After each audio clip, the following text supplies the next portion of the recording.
आहट खबीस आईने की रूह। हिस्सा अव्वल तारुफ।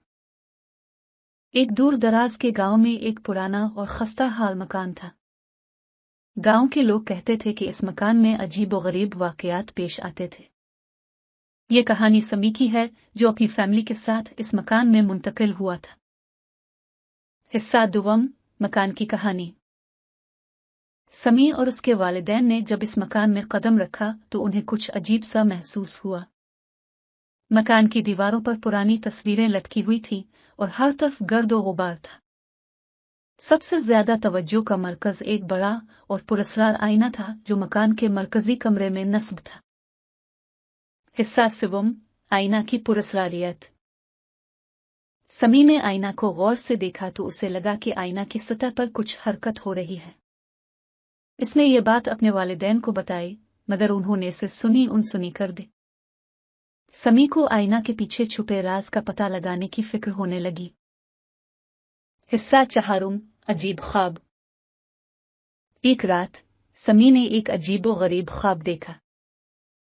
इसने ख्वाब में देखा कि वो आईना के सामने खड़ा है और उसके पीछे एक साया है।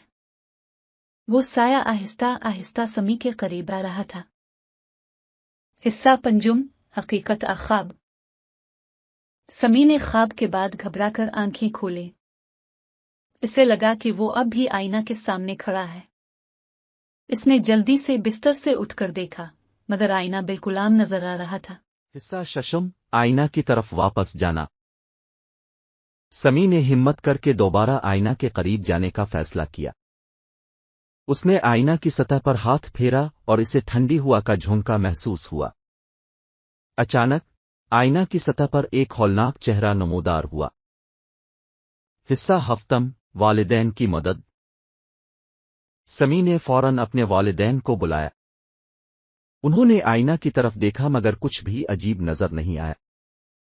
समी के वालिदैन ने इसे तसल्ली दी और कहा कि यह सिर्फ इसका वहम है। हिस्सा हश्तम, खौफनाक हकीकत। अगली रात समी ने दोबारा ख्वाब देखा कि वो आईना के सामने खड़ा है। इस बार आईना की सतह पर खून के धब्बे नमूदार हो गए। समी ने ख्वाब से जाग कर दोबारा आईना की तरफ देखा और इसे वही खून के धब्बे नजर आए। हिस्सा नहुम, दोस्त की मदद। समी ने अपने सबसे करीबी दोस्त आरिफ को इस अजीब व गरीब वाकयात के बारे में बताया। आरिफ ने कहा कि हमें इस आईना के बारे में मजीद तहकीक करनी चाहिए। उन्होंने गांव के बुजुर्गों से इस आईना की कहानी पूछने का फैसला किया। हिस्सा दहुम, बुजुर्गों की कहानी। गांव के बुजुर्गों ने बताया कि ये आईना एक पुराने जादूगर का था जो बुरी रूहों को कैद करता था।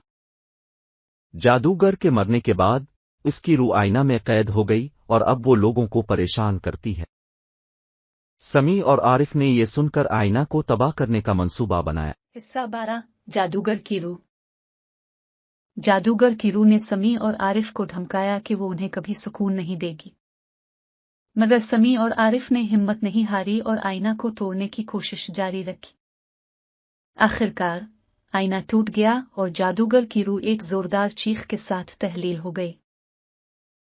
हिस्सा 13, सुकून की सांस। समी और आरिफ ने सुकून की सांस ली और आईना के टुकड़ों को जमा करके बाहर फेंक दिया। गांव के लोग उनकी बहादुरी की तारीफ करने लगे और इस मकान में दोबारा जाने की हिम्मत की।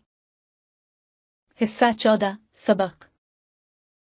ये कहानी हमें यह सबक देती है कि हमें मुश्किलात और खौफ का सामना हिम्मत और इत्तेहाद से करना चाहिए।